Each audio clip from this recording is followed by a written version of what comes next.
प्रार्थना कर रहे हैं कि होली आ रहे, शराब मत पीना, है नहीं? हाँ, जो नहीं पीते रोजला वो भी होली के दिन सोचते हैं।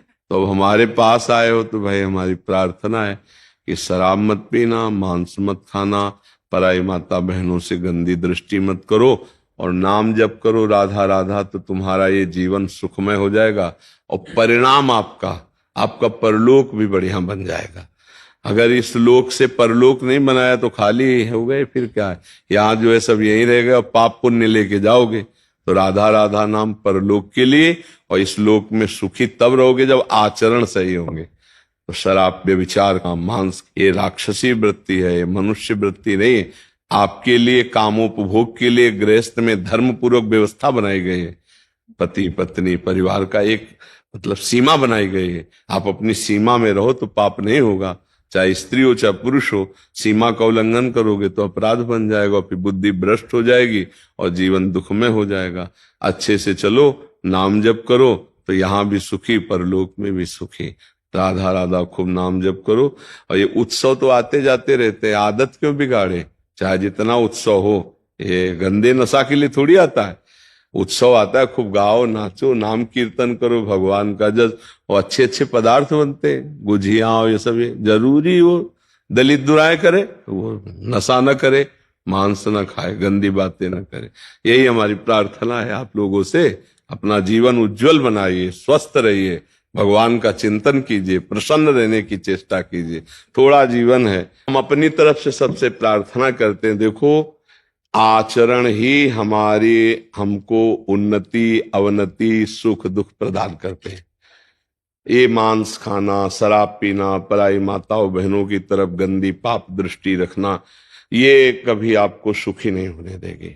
सबसे हाथ जोड़कर प्रार्थना है, आज तक जो किया किया, यदि आप वृंदावन आए हो, संत समागम में आए हो, तो इन 3 बातों को तो सुधार कर लीजिए। मदिरा पान करना, पराई माता बहनों से व्यभिचार की भावना रखना या करना, और मांस खाना। किसी भी जीव को आप चींटी के पीछे अंगुली लगा के ऐसे देखो पीछे पीछे, तो उसको महसूस होगा कि कोई पीछे है, तो भागेगी भय से। हर जीव अपना प्राण बचाना चाहता है। ये जो जीवों की हत्या करके जो मांस भक्षण है, वो आज तुम्हें अच्छा लग रहा है, कल तुमको वही दंड मिलेगा। देखो, जैसे बड़ी निर्दयता से पशुओं को बांध करके ऐसे भूंजते जिंदा, डंडे में बांध दिया, ऐसे टांग दिया, नीचे आ गए, ठीक है। अब तुम्हारा कर्म तुम्हें कैसे भूंजेगा? एक गाड़ी है, ठीक है, रफ्तार से जा रहे हो, 8 लोग परिवार के बैठे हो, आग लग गई, शीशा लॉक, उसी में भून गए ना। समाचार केवल आपका आएगा, आप नहीं वापस आएंगे। कर्म, कर्म। इसलिए डरो, कोई दंड नहीं देगा, तुम्हारा कर्म तुम्हें नष्ट कर देगा। हमारे द्वारा खुद ऐसे कर्म हो जाएंगे जो हम नहीं चाहते, हम फंस जाएंगे। इसलिए सबसे प्रार्थना करते हैं, ये दूसरे जीवों को दुख दे के मांस खाना, शराब पीना, बेविचार, ये महापाप है, तुम्हें ऐसी जगह फंसा देंगे, पूरा जीवन नरक हो जाएगा।